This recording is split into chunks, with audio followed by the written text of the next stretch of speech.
What's up guys, Steve again from RC Tanks and Trucks. Super quick video, just want to answer a few questions. Now, a lot of people are asking, where are my builds? What's the GO? So I'll quickly fill you in. Let me flick this little camera.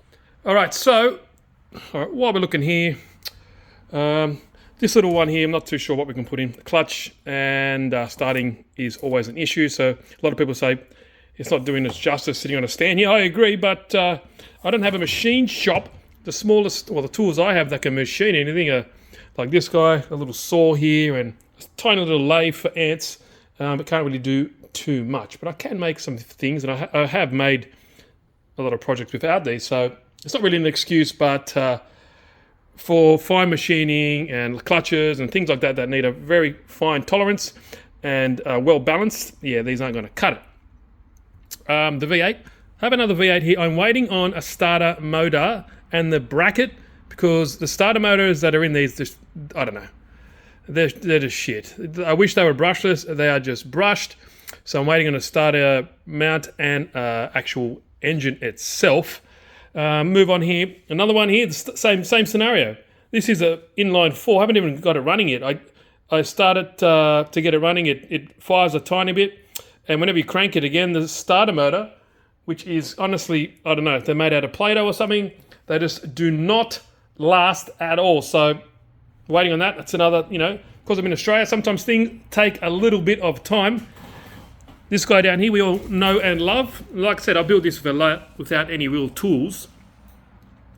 Now this guy, yeah, I don't know what I should do with this. I'm kind of at a stalemate with this, because obviously I've run it a little bit. As soon as I started to run it a little bit more, 2 servos died on me. I don't know what, for the love of Pete, happened there. It does work, proof of concept, but because you have a clutch bell into a 3-speed gearbox and then another ratio down here into the standard center diff, it kind of reduces it as well. So it could be revving out and it doesn't really move much, even though that has 3 speeds. You see the problem? Yeah, so I don't know. I really like this one, and it did work, and a lot of people love it, and I do too, but I don't know, maybe I should just start a new project. What do you guys think? The one that's not here, the V12, I've sent it away because they're updating to a different CDI unit, so that hopefully that should be there. It still says it hasn't been delivered, and we get a little bit worried in that department. Now, there's few motors down here. So old chestnut down here. Got a few here. That'd be cool in like an old tractor. This one's a 2-cylinder toy. I'm all seeing this. It's on a frame. Nothing too fancy there. Another 2-cylinder, 4-cylinder, and a dual rotor. And a lot of people are saying, what can we do with that? The problem is you can't really get them to idle. I think there was a recall or something like that where I think the manufacturer said you can bring them back and they'll fix it and it should have a better idle. Now, yeah, I've got a bunch load of these 2-cylinder toy ends. That Otto is probably one of the best value ones. If I find the link, I'll leave the description. I'll leave the link in the description. I'll try to put all the motors in the description, just so it makes it a bit easier if you want to go check it out. That guy there, I forgot about that one. That's a little buggy. It's got a single cylinder in there. It works. I've done a video on that as well. What else? The single cylinder ones, not too crash hot about. You can see, so there's my dilemma. I'm trying to do different builds. This one here, I forgot about that one. It's a little generator or something. Anyway, what else? We have the inline 6. Now I'll show you that in a minute. There's no more builds. I just want to do a quick video, but let's run inside and I'll show you that one. Oh, before we go, what do you reckon should I do with this V8? Should I put it in this old school frame? I had a V4 in here before, and that worked, and that was one of my first builds along. I think that one was, and then I've done this bad boy.